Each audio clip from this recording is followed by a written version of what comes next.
propósito de los casos exitosos que llevamos en la escuela y que compartimos a través de las redes sociales, de interés científico, de interés clínico, y pues todos aprendemos en este intercambio de información que hacemos y pues nos gusta compartir nuestro trabajo, nos gusta aprender y pues vamos a darle inicio. Voy a cambiar aquí la camarita para mostrarles. Igualmente saben que se pueden conectar a través de el Zoom. Eh, Ahí está el ID y está el acceso.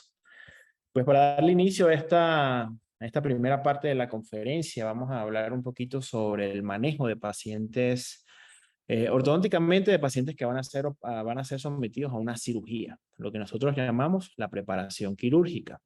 Esta preparación quirúrgica, pues la organizamos o la establecemos específicamente nosotros a través de unos mandamientos, en este caso mandamiento CESO, Centro de Estudios Superiores de Ortodoncia para el manejo de pacientes quirúrgicos. Es la manera de cómo lo hacemos en nuestra escuela, cómo manejamos o qué protocolo llevamos nosotros en la escuela para manejar estos pacientes que necesitan un procedimiento quirúrgico, pero que al mismo tiempo necesitan un trabajo ortodóntico para poder llegar a un tratamiento quirúrgico exitoso. Vamos a hablar un poquito sobre el paso a paso de este tratamiento, ¿verdad? De esta forma de llevar a estos pacientes que tienen necesidades especiales diferentes a un paciente de ortodoncia convencional, independientemente de la maloclusión que éste reciba. Y para iniciar, pues sabemos que los tratamientos ortodónticos quirúrgicos tienen varias etapas, ¿verdad? Tiene una etapa prequirúrgica, que es cuando nosotros pues recién recibimos al paciente. Toda esta etapa prequirúrgica involucra la parte del diagnóstico, de la información, de ese plan de tratamiento que tenemos que establecer, de esa biomecánica efectiva de obtención de espacio que tenemos que establecer para poder lograr en estos casos lo que sería la descompensación dental.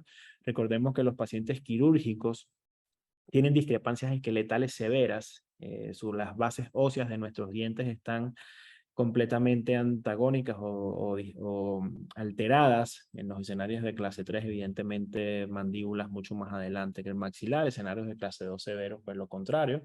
Igualmente pueden ser problemas transversales combinados con problemas sagitales, con problemas transversales y verticales.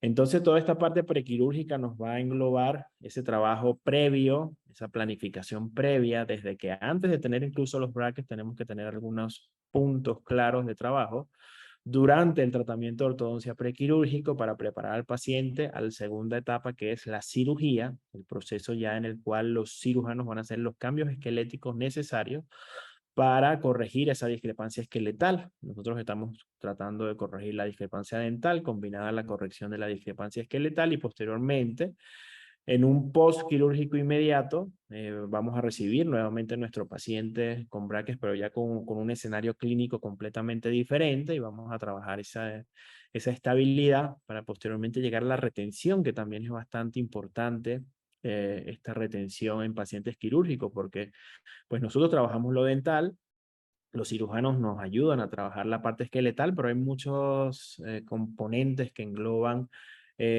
para que podamos tener estabilidad muscular, dental, esqueletal. Tenemos que tener algunas consideraciones de las cuales vamos a hablar a continuación. El primer paso de todo este trabajo, evidentemente, es el diagnóstico, la información detallada del paciente. Como todos los escenarios clínicos, ya sean quirúrgicos, no quirúrgicos, pues tenemos que establecer un correcto diagnóstico. Este diagnóstico tiene que establecer claras estrategias de los métodos de obtención de espacio por la cual nosotros vamos a llegar a nuestros objetivos. En el caso de pacientes quirúrgicos, pues sabemos que por ejemplo, los pacientes clase 3, que son los los que comúnmente más operamos, tienen una compensación, usualmente están proclinados arriba con discrepancias negativas importantes en la arcada superior, retroclinados abajo por esa misma compensación dental y esqueletal, y pues muchas veces el método de obtención de espacio va a estar enfocado en el maxilar, a veces con extracciones, a veces con distalización, a veces pues con maniobras específicas de la colocación de los brackets. Toda esta planificación tiene que ir de la mano, evidentemente, del diagnóstico y también de la información. De la información al paciente es muy importante. El paciente tiene que entender que se va a enfrentar a una ortodoncia que en una primera fase va a exacerbar su problema. Digamos que se va a empeorar porque naturalmente los dientes están compensados. En un escenario clase 3, los dientes inferiores están retroclinados, los dientes superiores están proclinados. El trabajo ortodóntico va en función de cambiar esa compensación dental y iniciar esa descompensación, llevar los dientes a sus bases óseas estables, esqueletales. Muchas veces en ese proceso un clase 3 se hace más clase 3, ese overlay negativo se exacerba, por eso la información del paciente es tan importante.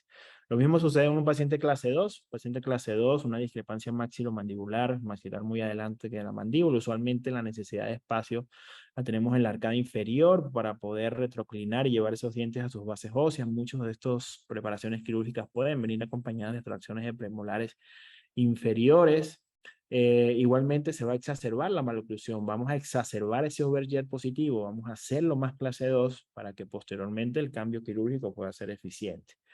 Lo mismo ocurre en pacientes con alteraciones verticales, mordidas abiertas muy severas, pues y ahí dependiendo del manejo ortodóntico, ya sea una mordida monoplano o biplano, vamos a establecer estrategias. Pero el paciente tiene que estar claro de lo que vamos a hacer, porque un escenario clínico biomecánico enfocado a una descompensación dental es completamente diferente y antagónico a un escenario clínico de camuflaje dental. Por lo tanto, la decisión debe estar claramente establecida. El paciente sabe que si va a iniciar ese proceso y va hacia la cirugía, pues es un camino muy claro, completamente antagónico a un camino que se pudiese, que algunos pacientes pudiesen tener la oportunidad de camuflaje, otros pues simplemente por la discrepancia tan severa que generan, pues simplemente no la tienen. Entonces es muy importante que el paciente sepa que se va a empeorar un poco, es muy importante establecer esos puntos claros para hacer y establecer nosotros nuestras estrategias de obtención de espacio, independientemente del escenario, ya sea con extracciones, protocolos de extracciones. En clase 3 es bastante común realizar extracciones en superior. En clase 2 es bastante común realizar extracciones en inferior. Evidentemente esto va de la mano de la discrepancia osodentaria que tenga el paciente, o puede venir acompañado de biomecánicas de distalización para obtención de espacio. Y como les dije, pues los pacientes con alteraciones verticales va a depender de si vamos a manejar un plano de oclusión, una mordida monoplano o biplano, y también del procedimiento quirúrgico que el cirujano vaya a realizar. En esta primera parte de diagnóstico y plan de tratamiento ya tenemos que tener el conocimiento o la conexión con el cirujano maxilofacial, porque también dependiendo del tipo de cirugía que se vaya a realizar, estas biomecánicas y esta planificación ortodóntica va a estar enfocada en esas cirugías según el movimiento esqueletal que vayan a tener los pacientes. Ya una vez establecido esa primera fase o esa primera parte de planificación, de conversación, muchas veces incluso se le puede recomendar a los pacientes intervención con psicología, porque pues van a tener cambios importantes a nivel facial, y sí hay una etapa importante donde hay que reconocerse nuevamente esta nueva posición, esta nueva apariencia. Pues ya tenemos nuestros métodos de obtención de espacio, ya sabemos lo que vamos a hacer y vamos a proceder al bondeo de la aparatología.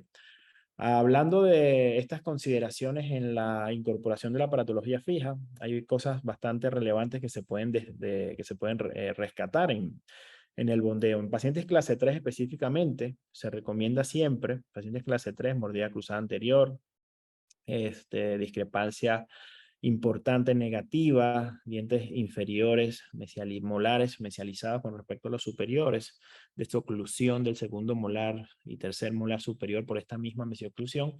Hay que tener ciertas consideraciones a nivel del bondeo. Una de ellas es siempre iniciar el bondeo en la parte inferior, en pacientes clase 3, iniciar esa descompensación con brackets en la parte inferior, y muchas veces recomendamos colocar 0.5 más gingivales en general, todos los brackets en la parte inferior.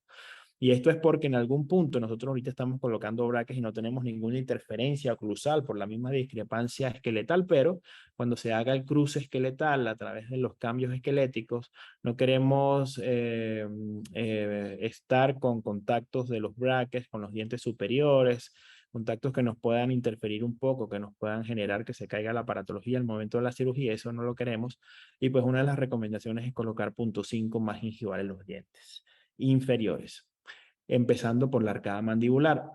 También se recomienda cuando vayamos a colocar en la arcada maxilar, muchas veces los segundos y los terceros molares superiores están sobreextruidos, precisamente por esa desoclusión posterior, porque pues como los dientes mandibulares están hacia adelante, los segundos molares maxilares están sin contacto, pues ahí es recomendable colocar la aparatología un poco más oclusal, un poco más oclusal, para que en el proceso de nivelación podamos tener una intrusión o controlar la intrusión de esa posible extrusión que tengan los segundos molares en la parte superior.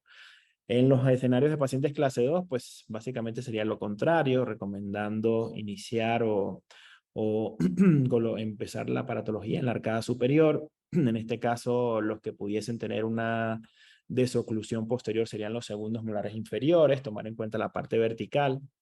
En cuanto a los dientes anterosuperiores en los pacientes clase 3, también es importante evaluar si tenemos biomecánicas efectivas de obtención de espacio para poder retroclinar los dientes, y si no, no vamos a hacer extracciones o no vamos a distalizar, pero igual queremos potencializar esa descompensación en los dientes superiores, podemos hacer el flipping de los brackets anterosuperiores para invertir el torque, en este caso los que trabajamos con brackets preajustados. Perdón, los que trabajamos con brackets preajustados que tienen una información de torque positivo en la parte antero superior, pues invertirlos a torque negativo en la parte superior. Una vez ya establecidos nuestros procesos de bondeo, de diagnóstico, planificación, pues viene la descompensación dental. Y la descompensación dental no es más que llevar los dientes a sus bases óseas. Usualmente en un clase 3, que son los pacientes que más comúnmente operamos, pues los inferiores están retroclinados. Al empezar esa descompensación se empiezan a proclinar, se empieza a exacerbar el overjet. Por el contrario, en las arcadas superiores, si hay un apiñamiento severo o una discrepancia de proclinación muy severa, pues los tenemos que retroclinar, ya sea con la estrategia que tengamos, si vamos a extraer premolares, si vamos a colocar microtornillos en crestas, si vamos a hacer el flipping de los brackets en la parte superior, porque pues nuestra misión es llevar los dientes a sus bases óseas. Vamos a ver este videito. Aquí estamos en una fase de descompensación dental. Vemos un overjet de aproximadamente 12 milímetros o 15 milímetros puede ser. En este caso para nosotros también estamos traccionando un canino. Abre, compa. Tenemos aquí una ligadura o una cadenita que estamos traccionando el caninito. En este caso tenemos que tomar unos moldes en esta consulta. Muerde, papá, para analizar individualmente cada molde y ver cómo estamos en la coordinación transversal, cómo estamos en la coordinación sagital y tomar la decisión de lo que vamos a hacer en esta consulta. Esta descompensación dental puede estar acompañada de estrategias biomecánicas inteligentes. En este punto, iniciada la alineación y la nivelación, es importante establecer la remoción de los terceros molares, sobre todo en pacientes clase 3, donde muchas veces el corte quirúrgico está a nivel entre el cuerpo y la rama, en la parte posterior, y deberíamos procurar generar o realizar esas extracciones de terceros molares por lo menos de 4 a 6 meses antes del proceso quirúrgico, para que pues ya la remodelación ósea esté completa y no sea puntos débiles en la conformación ósea que puedan complicar la parte quirúrgica. Igualmente, esta descompensación va a estar apoyada en uso de biomecánicas creativas, como lo son los elásticos inversos. Recordemos que un elástico clase 2 funciona de la siguiente manera: va a generar retracción superior, protracción inferior, que es justamente lo que queremos en un escenario de un paciente clase 3. Estos elásticos inversos clase 2 en pacientes clase 3 nos ayudan a potencializar esta descompensación, como lo vemos en este video. Estamos descompensando un caso, una maloclusión clase 3 con unos elásticos clase 2. Abre, mi amor. Muerde. Hoy tomamos moldes para ver cómo está transversalmente la coordinación de los arcos, en sentido transversal, en sentido sagital, si hay que hacer torques, si hay que hacer alguna coordinación de arco específica. Tenemos los espacios consolidados, tenemos nivelación de las dos arcadas. Abre, mi amor. Muerde. Tenemos un overjet negativo de unos menos 5 milímetros aproximadamente. Posteriormente a esa primera fase donde alineamos y nivelamos y empezamos esa descompensación, ya una vez que tenemos ya de repente una nivelación inicial, arcos de NITI 16x22 y 17x25, tenemos que empezar a hacer la toma de modelos prequirúrgicos. Esta toma de modelos prequirúrgicos básicamente nos van a permitir a nosotros visualizar el estado que tienen la relación de las arcadas superior e inferior, que no es posible hacerlo de manera concreta en el paciente, porque en el paciente hay una discrepancia esqueletal muy severa. Entonces nosotros vamos a hacer esta cirugía de modelos. Esta cirugía de modelos nos va a dar a nosotros mucha información. Nos va a dar información desde el punto de vista transversal, nos va a dar información desde el punto de vista vertical y nos va a dar información desde el punto de vista sagital. Y esas indicaciones específicas que nosotros vamos a empezar a realizar individualmente en cada arco de nuestra paciente van a ser de la necesidad de esta cirugía de modelos que nosotros vamos a establecer. Estos modelos deben estar perfectamente recortados, debemos tomar impresiones sin arcos para que la impresión sea lo más limpia posible. Debemos marcar la línea media vestibular, la línea media palatina, tanto superior como inferior. Debemos marcar las relaciones caninas, debemos marcar las relaciones molares, debemos enumerar los dientes, porque muchas veces estos pacientes quirúrgicos pueden estar acompañados de discrepancias de número o tamaño de dientes, como es el caso de los pacientes con labio paladar hendido, que tienen ausencia de dientes o dientes supernumerarios. Entonces debemos marcar el 1, el 2, el 3, el 4, el 5 de cada hemiarcada para tener una seguridad clara de dónde nosotros estamos coordinando esa cirugía de modelos para establecer la necesidad. Marcamos relaciones caninas, marcamos relaciones molares y empezamos a evaluar la necesidad individual de cada arcada para establecer nuestros puntos. Uno de esos puntos en estos mandamientos, en esta fase de descompensación, son algunos desgastes selectivos que tenemos que hacer. Y esto no es más que la necesidad de regular la forma o posición de algunas cúspides que naturalmente se desgastan en una mordida ideal, en una oclusión con overjet y con overbite natural, digámoslo así. Esas cúspides generalmente tienen un desgaste natural. Pero cuando hay pacientes con discrepancias esqueléticas importantes, muchas cúspides pueden estar en desoclusión completa y van a estar completamente nuevecitas de paquete, pues van a tener una necesidad de acople. Entonces, cuando nosotros hacemos nuestra cirugía de modelos, muchas veces esas cúspides van a hacer que bascule el modelo, que no pueda engranar de manera eficiente, porque evidentemente no se han desgastado naturalmente. Y entonces no podemos esperar a que se dé un desgaste natural o cuando el cirujano haga su cambio, ¿verdad? Tenemos nosotros que establecer esa oclusión ideal visualizando a cómo sería después de la cirugía. Entonces, ¿qué hacemos? Nosotros con nuestra piedrita de llanta desgastamos en el modelo justo el punto donde nos esté tocando esa cúspide y inmediatamente que probemos que el modelo luego del desgaste tiene un ajuste ideal, eso evidentemente lo hacemos paulatinamente y de manera muy conservadora, pues nos vamos al paciente y replicamos ese mismo desgaste selectivo en la cúspide para poder acoplar los modelos. Y fíjense cómo inclusive marcando y estableciendo podemos ir teniendo en cuenta por lo menos aquí esta flecita marca que este dientecito lo vamos a extruir, que vamos a hacer una rotación en el otro, que vamos a hacer algún desgaste en alguna cúspide y en esa manera vamos a ir coordinando los modelos o las arcadas individualmente hasta llegar a un final específico que ya vamos a hablar sobre eso. La coordinación de los arcos es muy importante y esta coordinación de los arcos va a estar adecuada a la necesidad del paciente. Muchas veces podemos tener necesidad de expansión superior o colapso inferior o expansión inferior y colapso superior y podemos jugar con eso. Podemos colocar un arco superior en inferior, un arco inferior en superior. Podemos hacer dobleces de primer orden de offset, podemos hacer dobleces de primer orden de inset independientemente de la necesidad que el paciente tenga transversalmente. Podemos hacer torques negativos, positivos. Es muy común hacer torques continuos en las partes posteriores, negativo en superior, positivo en inferior o viceversa, cuando tenemos discrepancias de overjet posterior importantes en esa cirugía de modelos que nosotros estamos estableciendo. Por lo tanto, es fundamental saber trabajar los arcos, saber doblar, independientemente de cómo estén colocados los brackets. Muchas veces en las redes nos dicen, bueno, pero es que nosotros no necesitamos doblar, porque es que colocamos los brackets bien y utilizo X brackets o X. Pero cada paciente tiene una necesidad especial y muchas veces estos dobleces compensatorios en pacientes quirúrgicos son tan frecuentes para poder lograr una estabilidad o un tripodismo, que es uno de los puntos que nosotros queremos establecer, que van a ser los modelos finales para el cirujano. ¿Qué quiere un cirujano maxilofacial que nosotros le enviemos?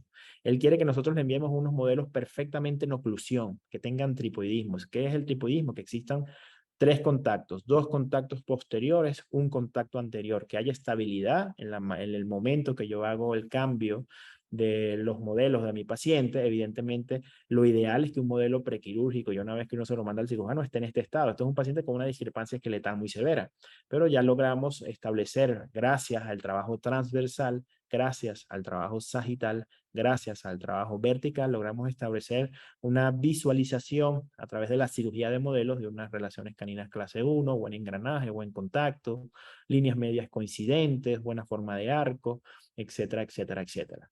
Ya una vez que el cirujano recibe estos modelos y da luz verde a la cirugía, tenemos que nosotros preparar los medios de anclaje para el momento quirúrgico. Muchas veces estos medios de anclaje se establecen a través de estos arcos quirúrgicos.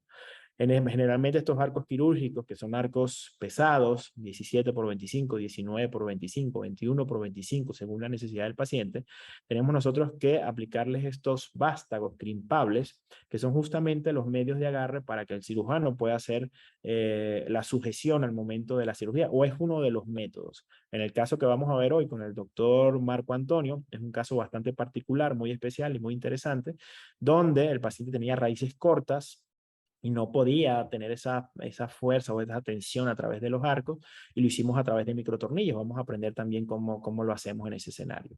Pero usualmente, o lo más común, pues es fabricar estos arcos quirúrgicos que son en arcos rectangulares a través de esta pinza, que es la pinza para crimpar vástagos. Hay vástagos largos, hay vástagos cortos.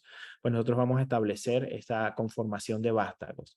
Estos vástagos van a ir en todos los espacios interproximales. Previamente los vamos a marcar, los espacios interproximales de los dientes superiores e inferiores, y vamos a ir colocando y crimpando de manera firme nuestros vástagos para establecer esa relación, y posteriormente esos vástagos los vamos a fijar a través de un entorchado muy eficiente desde el último molar del lado derecho hasta el último molar del lado izquierdo con ligadura.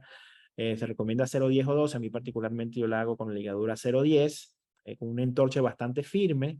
Es importante, a mí me gusta también particularmente, y lo hacemos en el Centro de Estudios Superiores de Ortodoncia, que los vástagos centrales tengan cierta diferencia con los vástagos laterales. Usualmente utilizamos vástagos centrales. Centrales me refiero a los de las líneas medias largos, vástagos cortos a nivel posterior, pero aunado a eso, le colocamos un poco de resina, y esa resina la pintamos de azul para tener una referencia de líneas medias al momento de la cirugía. ¿Por qué azul? Sabemos que en la cirugía hay mucha sangre, hay mucho rojo, y pues esto puede ayudar un poco en la visualización. No porque los cirujanos no sepan dónde está la línea media, sino porque vamos a ayudar y a dar una referencia visual más efectiva para que esos cambios esqueletales que se hagan al momento de la cirugía puedan tener un efecto más efectivo. Estos vástagos van crimpados en los espacios interproximales, y generalmente yo particularmente lo hago con ligadura 0,10. Ya hasta aquí vamos en la parte prequirúrgica. El paciente va a cirugía. Evidentemente, pues establecemos estos arcos quirúrgicos. El paciente va, lo operan, y va a haber un espacio de tiempo que nosotros no lo vamos a ver. Sin embargo, nosotros es importante, el ortodoncista que lleva el caso, es importante que aunque en ese transcurso de tiempo que el cirujano indique que nosotros no vamos a todavía trabajar al paciente, es importante verlo y evaluar los vectores de los elásticos con la cual están generando la contención. En este caso, pues vemos una cadena elastomérica completamente amarrada, no hay un vector específico, pero muchas veces amarran o sujetan los maxilares y los vástagos con elásticos intermaxilares. Y algunas veces tienen unos vectores, y a veces esos vectores nos convienen y a veces no nos convienen.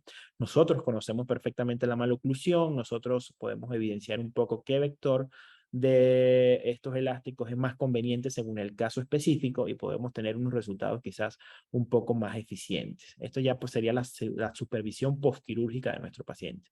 Es importante evidentemente tomar una radiografía panorámica postquirúrgica una vez que el cirujano pues lo recomiende, y en algunos casos recuerden que el paciente nos va a llegar con estos arcos quirúrgicos. Todos estos arcos quirúrgicos se quitan y se desechan porque ya los vástagos están crimpados, y dependiendo de la situación clínica, si hay dobleces, si no hay dobleces, cómo está esa radiografía panorámica, nosotros vamos a evaluar el reposicionamiento de algunos brackets de la aparatología fija, o la reproducción de dobleces en sentido vertical o transversal que tengamos en nuestro paciente, porque vamos a tener un arco completamente nuevo.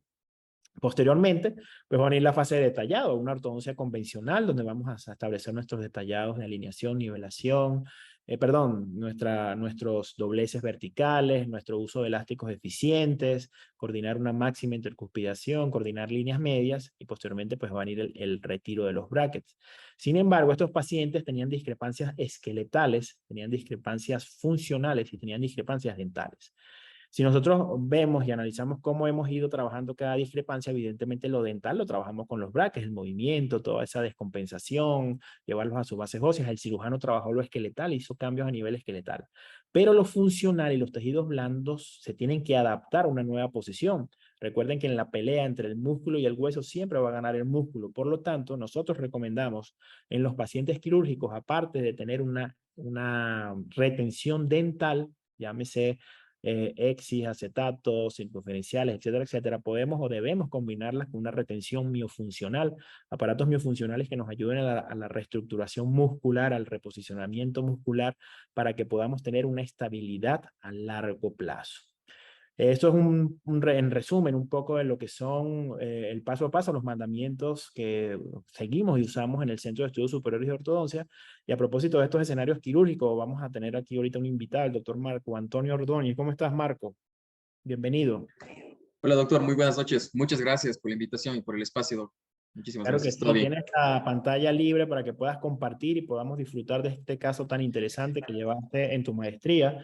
Un paciente clase 3 Gracias. esqueletal severo, pretratado, con una discrepancia importante y con una afección periodontal importante, raíces cortas, recesiones gingivales. Un escenario bastante complejo, pero llevamos un tratamiento muy eficiente, muy interesante, porque los medios de fijación fueron diferentes a lo que estamos acostumbrados a hacer y pues queremos que hoy que nos los compartas y nos compartas pues todo el conocimiento que adquiriste en este caso. Adelante. Claro que sí, doc. Permítame un ratito.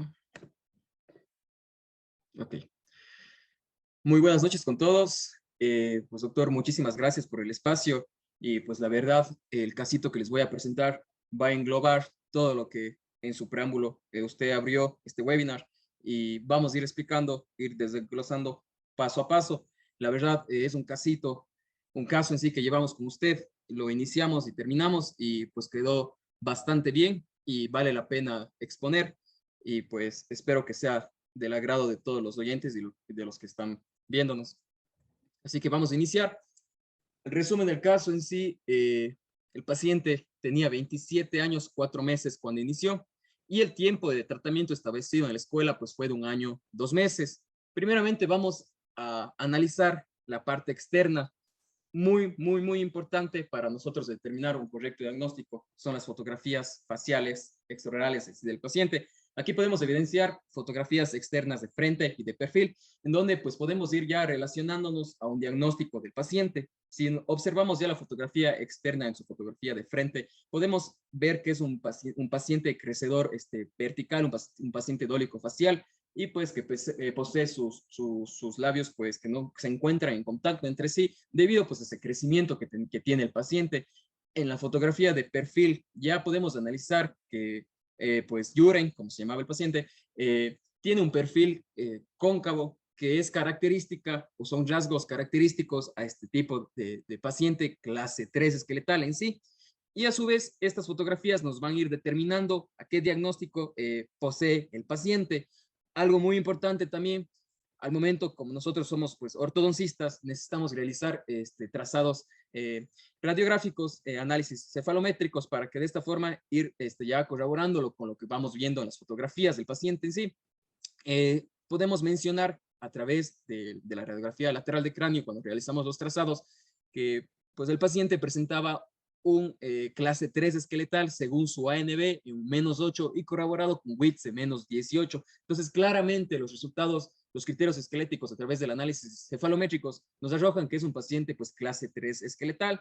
Y a su vez, pues otra característica de estos pacientes es que son crecedores verticales y son corroborados según el eje Y pues también por Gonio Nation, Silla Nation y a su vez por Frankfurt mandibular. Entonces, muy importante realizar tanto los estudios fotográficos como los estudios de análisis cefalométricos a través de las radiografías laterales de cráneo. Otro auxiliar, la panorámica. Podemos evidenciar, como explicó el doctor Cordán, Juren fue un paciente pretratado que llega al CESO, que llega a la escuela Y pues nosotros la primera radiografía que tomamos, pues observamos que a su vez se encuentra con brackets, pero algo muy importante que nos llama la atención es la reabsorción generalizada que tenía Juren, tanto en la arcada superior como en la arcada inferior. Entonces, pues esto ya nos estaba como que cambiando el tratamiento, ya que generalmente a estos pacientes se les colocan full bundle tanto en la arcada superior como en la arcada inferior, y para posteriormente ir colocando vástagos intrabrackets para la fijación al momento de la cirugía. Pero nosotros al analizar esta reabsorción generalizada, cambiamos el tipo de tratamiento que posteriormente les vamos a explicar cómo pudimos pues mejorar o cómo pudimos generar un correcto tratamiento individualizado para este tipo de caso, que era un paciente que tenía pues reabsorciones generalizadas, como podemos observar en la radiografía panorámica, y pues también evidenciamos que presenta 32 dientes presentes en sí, con sus terceros molares en formación, tanto en la arcada superior como en la arcada inferior. Entonces, fundamental, fotografías extraorales, radiografías, las laterales y la panorámica, y a su vez sus fotografías intraorales. Estos son unos puntos auxiliares para tener un correcto diagnóstico. En el análisis intraoral, en las fotografías intraorales, podemos evidenciar claramente que su línea media superior coincide con la línea media inferior, pero algo muy importante que nos llama la atención aquí es el overjet, que se encontraba en negativo en -11 y un overbite disminuido de -8. Eso quiere decir que nos quiere corroborar que el paciente pues, era un paciente clase 3 en sí y con crecimiento vertical, y pues que nos generó una mordida abierta anterior. Posee también en su inicio del tratamiento una clase 3 molar bilateral y una clase 3 canina bilateral, corroborando con las características que nos presentan para ser un paciente clase 3. En sus análisis intraorales, en las fotografías oclusales, tanto en la arcada superior como en la arcada inferior, evidenciamos en la forma de arco, en la parte superior, que está sobreexpandido. ¿Qué quiere decir esto? Que el paciente, según él me mencionaba, cuando llegó pues a mi guardia, que el paciente ya venía tratado, como les explicaba, pero que él ocupó un auxiliar en la parte de la arcada superior. Este auxiliar generaba expansión transversal.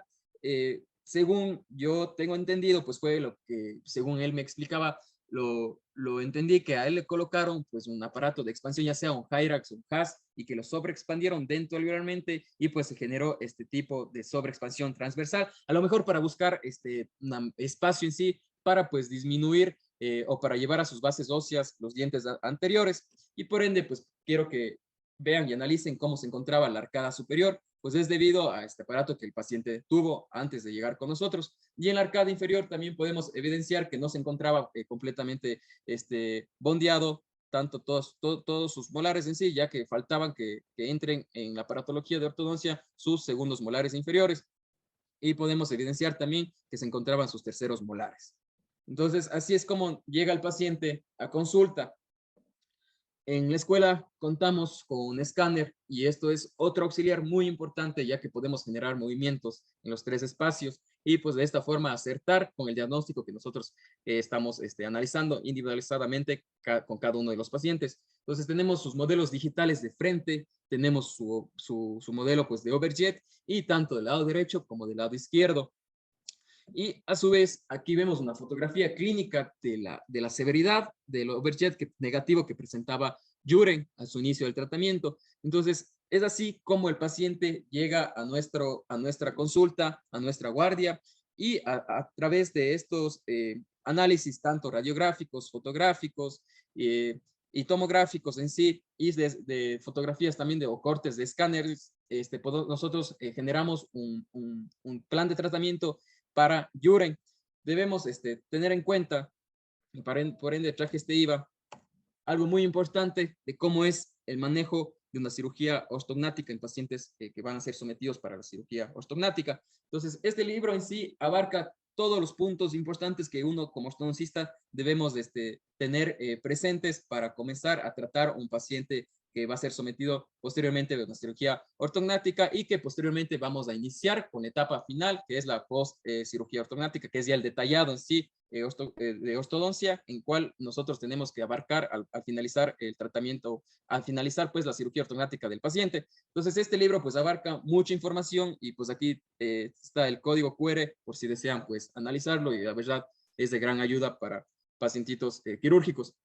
Entonces, ¿qué vamos a hablar o qué vamos a explicar en este punto? Primeramente, cuál fue el causante, si fue el causante tanto el sabemos que a veces los pacientes clase 3 generalmente se da por un crecimiento excesivo tanto de la parte mandibular o una hipoplasia de maxilar, o a su vez puede existir alteración en la parte superior como en la parte inferior. Entonces, primero hay que saber cuál fue el causante, si es que fue el maxilar o fue la mandíbula. Vamos a hablar también acerca de la descompensación dental y que también otro punto importante que es la compensación dental, y finalizaremos analizando nuestro paciente.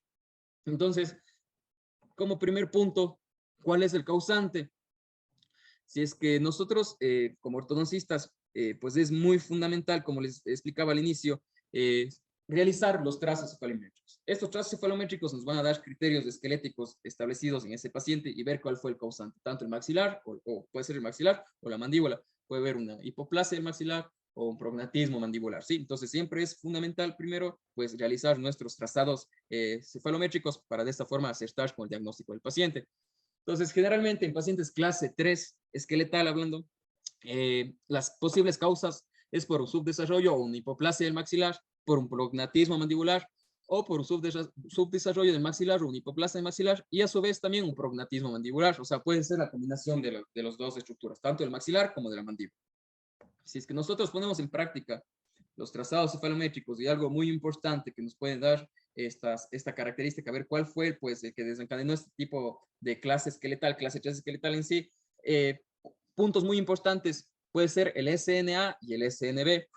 Si es que cuando nosotros realizamos este trazado en Yuren, pudimos establecer que la mandíbula en sí se encontraba con prognatismo mandibular, según los arrojaban nuestros trazados cefalométricos. La norma del SNB es en 80, y pues la mandíbula se encontraba en 78, en comparación al maxilar, que la norma es en 82 y se encontraba en 70 grados. Eso quiere decir claramente pues que la mandíbula se encontraba con prognatismo mandibular, y fue lo que desencadenó esta clase 3 esqueletal en Yuren. Entonces podemos decir o descifrar o definir que a Yuren pues se le desencadenó por una hipoplasia en sí del maxilar, y a su vez por un prognatismo mandibular. Dicho eso, vamos a hablar acerca de la compensación dental. ¿Qué es la compensación dental? La compensación dental en sí, en estos pacientes, tanto en pacientes crecedores clase 2 y en pacientes crecedores clase 3, son movimientos fisiológicos que generan el cuerpo en sí para disminuir esta alteración, para compensar en sí fisiológicamente esta alteración esqueletal que presenta. Generalmente en pacientes clase 2, en sí, los dientes superiores se tienden a retroinclinar y los dientes anteroinferiores se tienden a proinclinar, de esa forma para compensar, como les explico, esta alteración esqueletal que presenta el paciente en sí en clase 2. ¿Qué sucede en pacientes clase 3 esqueletal? Lo contrario, el cuerpo en sí tiende a generar que exista pues buscar un contacto en sí en las estructuras dentales, y por ende pues en la parte superior se tiende a proinclinar los dientes y en la parte inferior se tiende a retroinclinar. De esa forma se genera una compensación dental fisiológica. Entonces, como un concepto, según nos menciona el libro, es un intento del cuerpo por mantener una relación normal entre las arcadas dentarias. De esa forma, una vez que se genera esta compensación dental fisiológica en estas características de clase 2 y clase 3 esqueletales, la resultante va a ser que estos dientes se encuentran fuera de sus bases óseas y nos va a generar una inestabilidad oclusal. Entonces, esto hace referencia o engloba lo que es la compensación dental. Ahora vamos a ver o vamos a analizar qué es la descompensación dental. La descompensación dental es en sí lo contrario a la compensación dentoalveolar. ¿En qué consiste? En llevar a sus bases óseas estos dientes que se encuentran compensados fisiológicamente. Y las alternativas en sí, pues puede ser a través, como mencionó el doctor Jordán, buscar espacio, manejar el espacio, o de esa forma, ¿cómo podría ser? La distalización, o puede ser también las extracciones. Son dos alternativas fundamentales que se ocupan para este tipo de pacientes. Pero al momento que nosotros generamos la descompensación dental, al momento que nosotros llevamos a sus bases óseas los dientes, lo que va a generar en el paciente es de que va a empeorar su perfil, pero esa parte es pues una parte normal en sí del tratamiento al momento que nosotros generamos la descompensación del paciente. Entonces, es una fase que engloba en sí el tratamiento para nosotros llegar a la cirugía ortognática del paciente, ¿sí? Si es que nosotros analizamos, recordemos que nuestro paciente llegó ya pretratado, y nuevamente recalcamos lo que son los análisis cefalométricos. queremos saber cómo se encontraban sus dientes con respecto a sus bases óseas, tanto en la arcada superior como en la arcada inferior.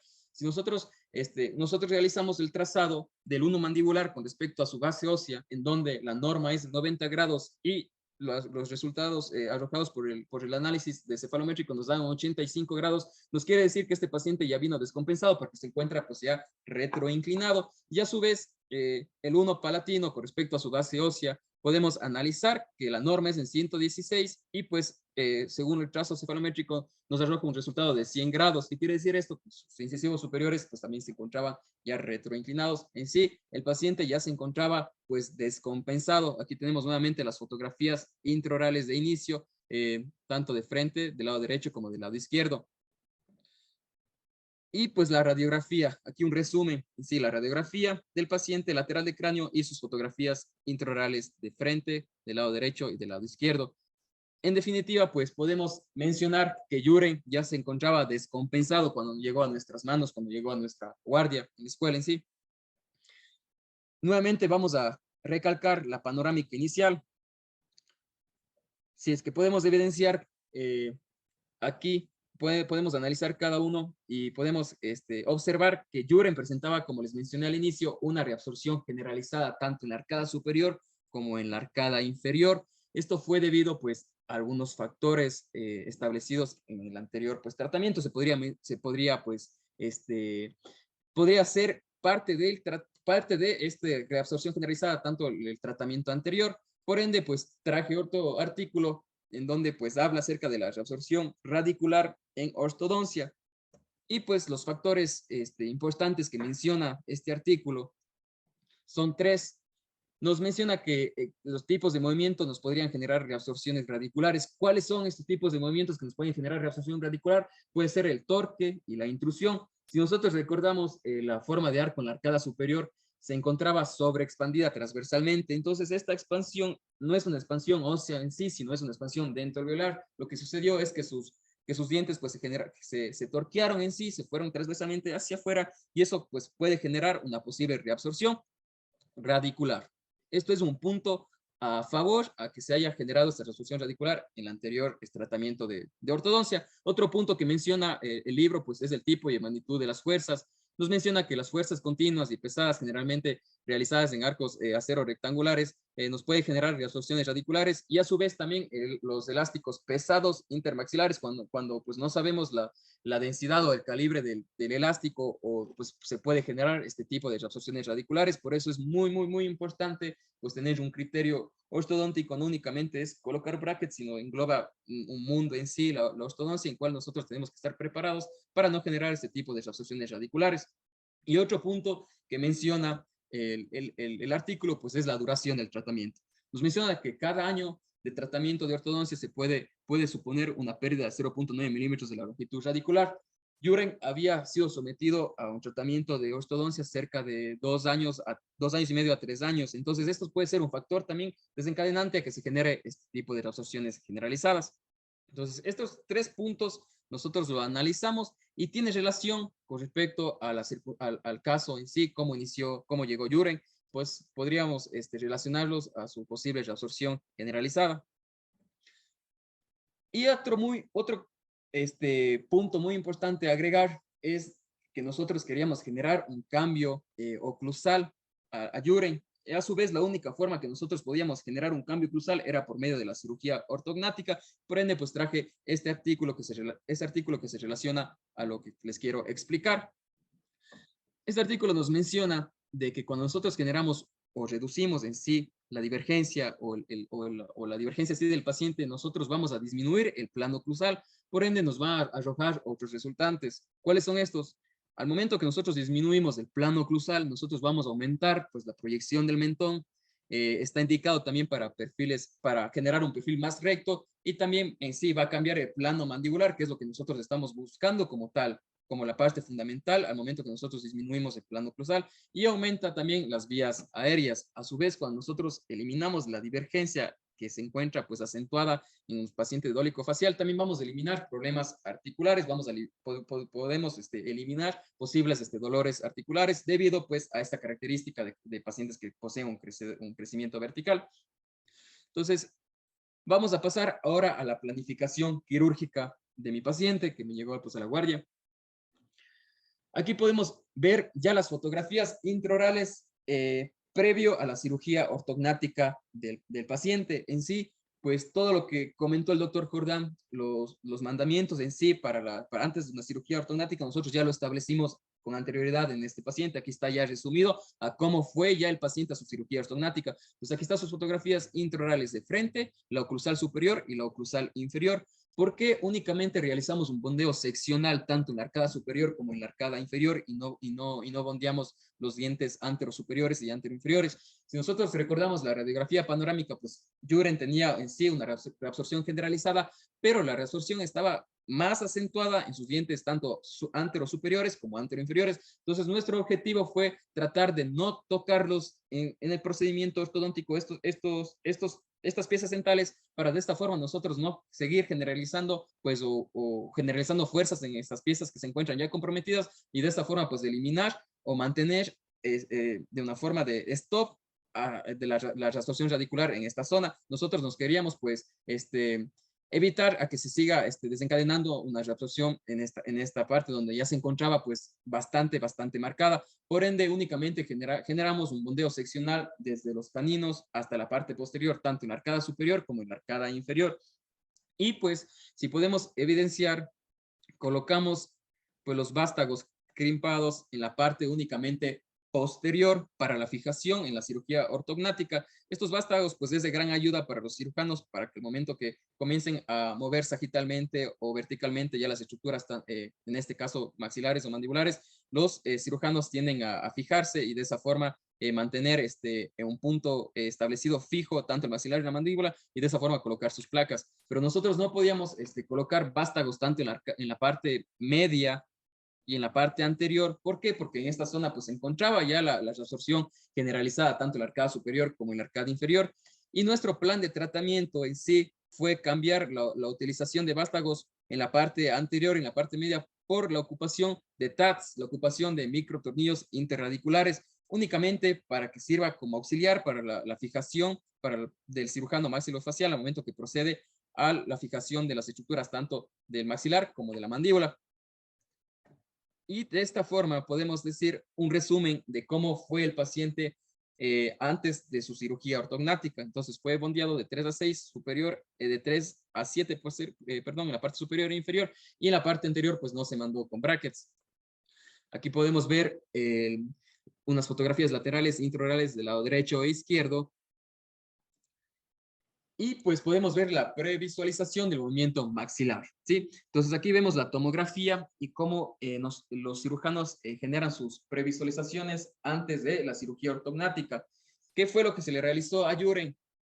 Según nos arroja la previsualización del maxilar, pues a Juren se le realizó un avance maxilar de 6 milímetros y un descenso posterior izquierdo de 1 milímetro. A su vez realizaron un movimiento de línea media de 1 milímetro hacia la derecha y una impactación de 4 milímetros maxilar.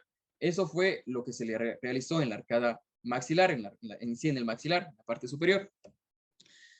Algo muy importante que cabe resaltar en este procedimiento quirúrgico, a Juren pues se le realizaron guías intermedias en sí, que son como guardas.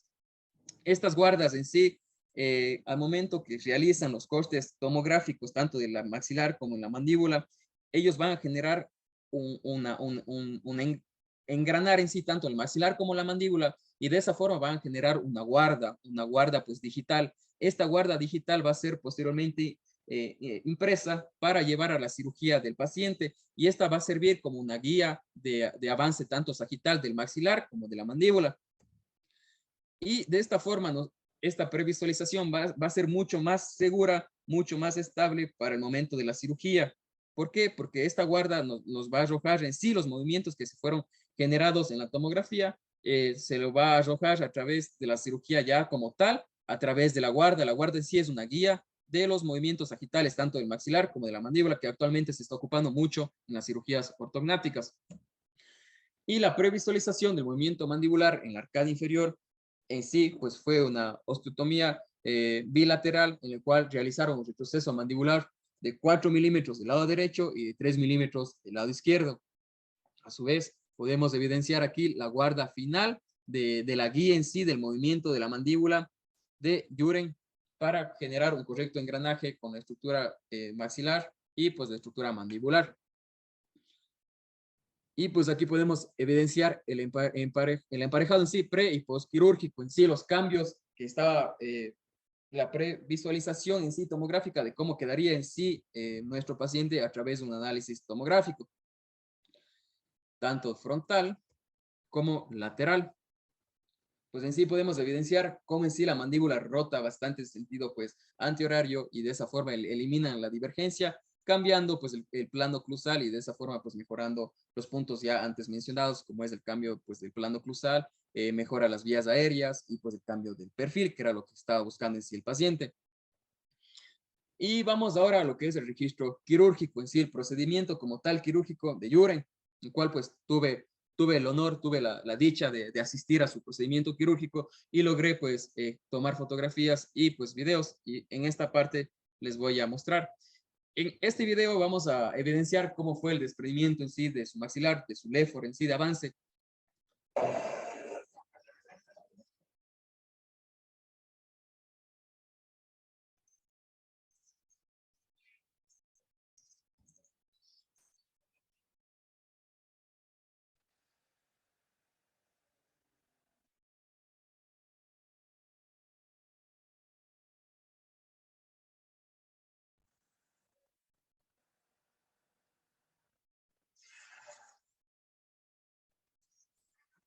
Listo, entonces aquí pudimos evidenciar cómo fue el desprendimiento en sí del maxilar por la cirugía ortognática.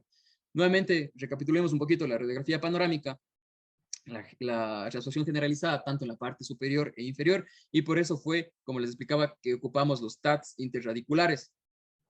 Aquí podemos ver el procedimiento en sí, que es la colocación de los microtornillos interradiculares que le servía a los cirujanos maxilofaciales que estuvieron en el procedimiento quirúrgico de mi paciente para la sujetación del maxilar al momento de colocar en su posición ideal. Aquí vemos la guarda ya mencionada, que es la guía en sí del movimiento sagital que se genera en el procedimiento quirúrgico. Y el easy bow. El easy bow, pues, es un auxiliar también que ocupan los cirujanos al momento que colocan la guarda, colocan el easy bow y ven que estén en líneas paralelas, verticales y simétricas. Estas líneas, pues, estas líneas láseres en sí, tanto que podemos evidenciar en las imágenes ilustrativas del lado superior izquierdo y la parte inferior. Si es que si es que los cirujanos ven que se encuentra canteada alguna línea, eso quiere decir que la guarda que se generó en la tomografía pues estuvo mal efectuada y por ende pues posiblemente no puede ser un avance correcto del maxilar, sino de esta forma pues descartan la previsualización un 100% que generan estas guardas, posiblemente quede con un defecto o un canteamiento del maxilar, pero este EasyBow pues nos corrobora de que la guarda estuvo bien fabricada. Una vez que colocan la guarda, se fijaron, aquí podemos evidenciar cómo se fijaron con los microtornillos interradiculares, para que de esta forma, posteriormente se fijen el maxilar con las placas y de esta forma pues mantenerlo ya estable. Una vez fijada el maxilar, una vez que generaron su léfor en la parte superior, fueron a la parte mandibular, en donde hicieron una osteotomía subsigmoidea bilateral. Aquí podemos evidenciar la osteotomía, el procedimiento quirúrgico que se realizó, y posteriormente, una vez que en sí desprendieron en sí la mandíbula, colocaron la guarda inferior de guía y nuevamente se fijaron con los tornillos interradiculares y posteriormente se fijaron en la mandíbula. Y pues aquí podemos evidenciar las fotos pre y post de la cirugía ortognática, donde pues claramente se ve que el cambio pues es bastante marcado y pues es bastante estético, favorable para el paciente. Aquí vemos el cirujano, el cual pues quiero agradecer, fue el doctor Agustín Vallejo, quien fue el que se encargó en realizar este procedimiento ortognático de mi paciente. Y vamos con las comparaciones, inicio, progreso, final. Vemos sus fotografías de frente, extraorales, inicio, progreso, final, donde pues claramente vemos cómo el crecimiento vertical en sí de Juren pues disminuyó bastante al finalizar su tratamiento de ortodoncia y después de la cirugía ortognática, obviamente, y pues donde vemos también la asimetría que presentaba en un inicio, en sí pues fue ya eliminada al finalizar su tratamiento. Y pues una fotografía de sonrisa, de inicio, progreso final, donde claramente pues es bastante el cambio, es una sonrisa más segura, pues más estética, más armónica en sí para el paciente. Sus fotografías de perfil, inicio, progreso, final, donde pues inicia con un perfil bastante acentuado, bastante cóncavo, y pues finaliza con un perfil bastante aceptado, bastante estético, un perfil recto en sí, que es lo que uno busca como ortodoncistas en sí. Un morph de inicio, progreso, final de sus fotografías de perfil, donde pues analizamos y vemos los cambios bastante marcados para nuestro paciente, pues en el cual fueron cambios bastante positivos para él. Sus radiografías panorámicas de inicio, progreso, final, donde inicia con 32 dientes presentes y finaliza con 22 dientes presentes. No se realizaron, como les mencionaba, extracciones de premolares en superiores e inferiores, sino simplemente se extrajeron los terceros molares, tanto en la arcada superior como en la arcada inferior. Y si nosotros analizamos, pues logramos mantener a que no siga avanzando esta reabsorción generalizada gracias al diagnóstico, gracias al tratamiento que nosotros generamos por medio de la ocupación de los microtornillos, en este caso en la parte anterior, y pues por no bondear también en la parte anterior. Fotografías intraorales de frente de inicio, progreso, final. Logramos eliminar la mordida abierta que presentaba el paciente, generamos un correcto engranaje gracias a la cirugía ortognática y pues también al tratamiento de ortodoncia post y pre-quirúrgico. Un morph de inicio, progreso, final.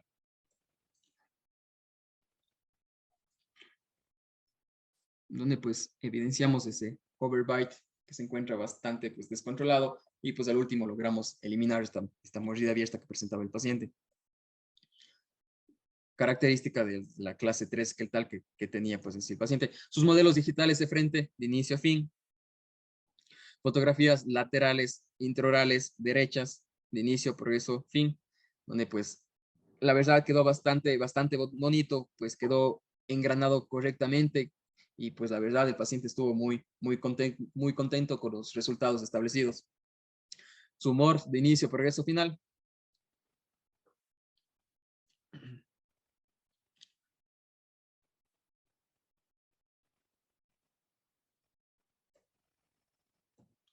Sus modelos digitales derechos de inicio, final.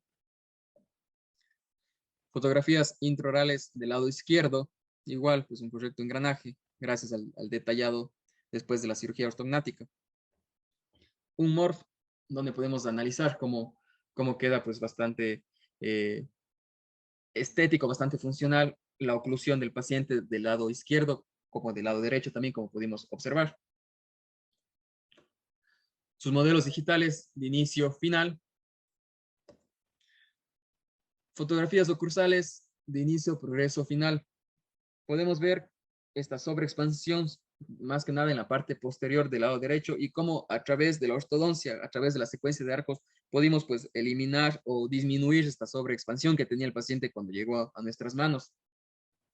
Un morph donde se puede ver de una forma mejor cómo pues disminuimos esa expansión transversal, sobre todo en la parte posterior.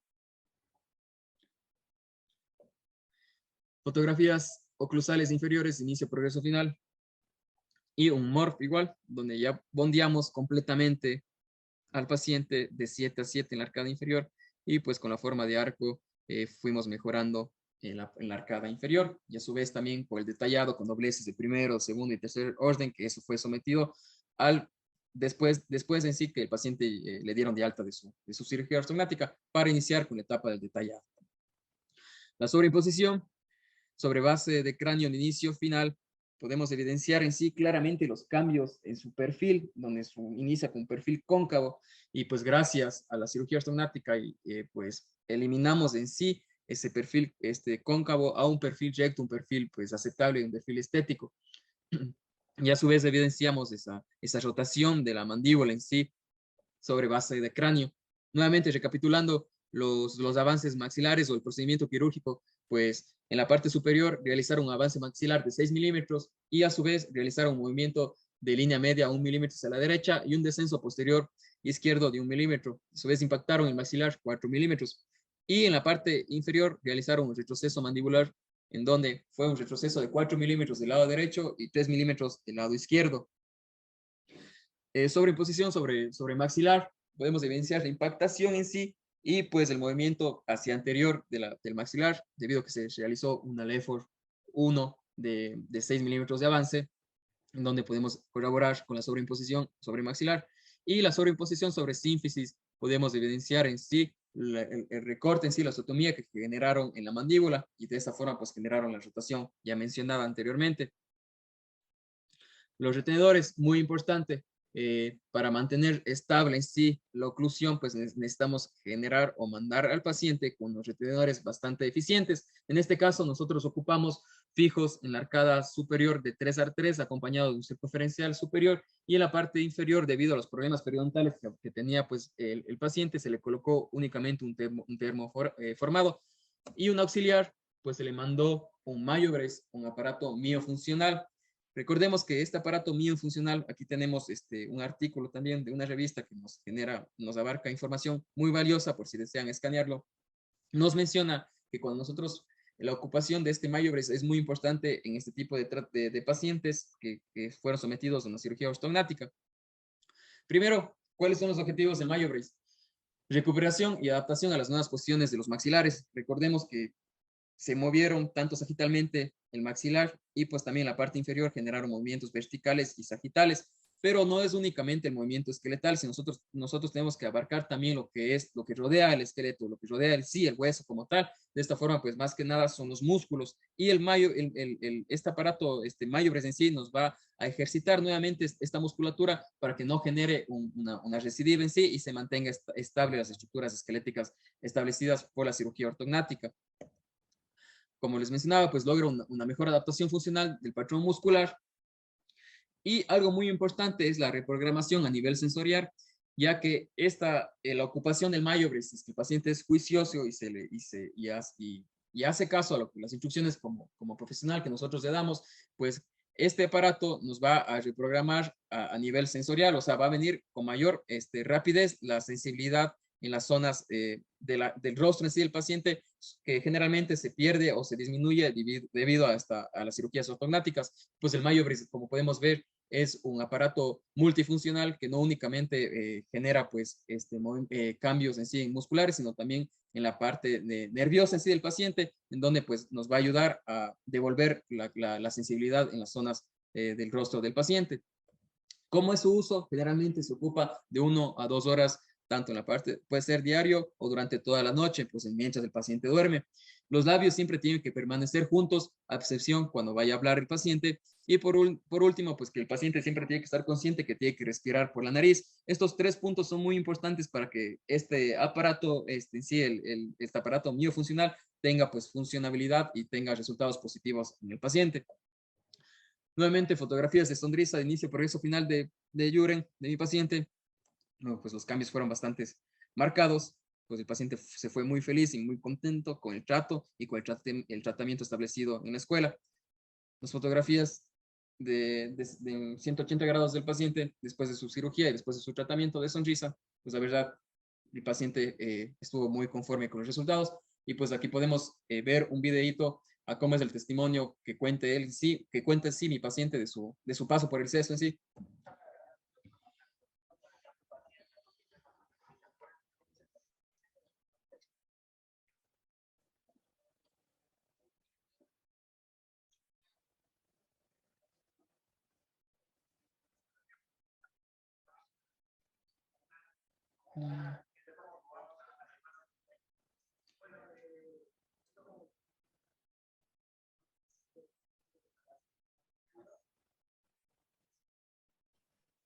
Excelente, mi querido Marcos. Allí pues podemos ver a nuestro pacientito Yuren muy contento con ese resultado, un caso muy interesante, con unas biomecánicas poco convencionales, ¿no? Por las condiciones periodontales radiculares, y pues te agradecemos mucho todos esos artículos que nos compartiste, toda la información que nos diste el día de hoy. Y pues de parte del Centro de Estudios Superiores de Ortodoncia, pues muy agradecidos con tu participación el día de hoy. Ya pronto te vas a tu tierra. ¿Qué parte de Ecuador te vas? Exactamente, de la ciudad de Cuenca, doc. De la A ciudad la de ciudad de Cuenca, en Ecuador. Cuenca, pues allá va a Así es. estar nuestro querido Marcos ya en su práctica profesional, una práctica seguramente muy exitosa. Y pues les recuerdo a todos los participantes que nos acompañaron el día de hoy que todos los lunes el Centro de Estudios Superiores de Ortodoncia pues tiene estos escenarios, estas ventanas de aprendizaje a través del trabajo que hacemos en el día a día. Excelente, mi querido Marcos, y pues nos despedimos el día de hoy. Muchísimas gracias a todos los que nos acompañaron a través de Facebook Live, a través de Instagram, a través de todas las plataformas disponibles. Hasta luego, doc. Bonita noche. Buenas noches, Bonita gracias, noche a Marcos. todos. Hasta luego. Gracias a usted, doc.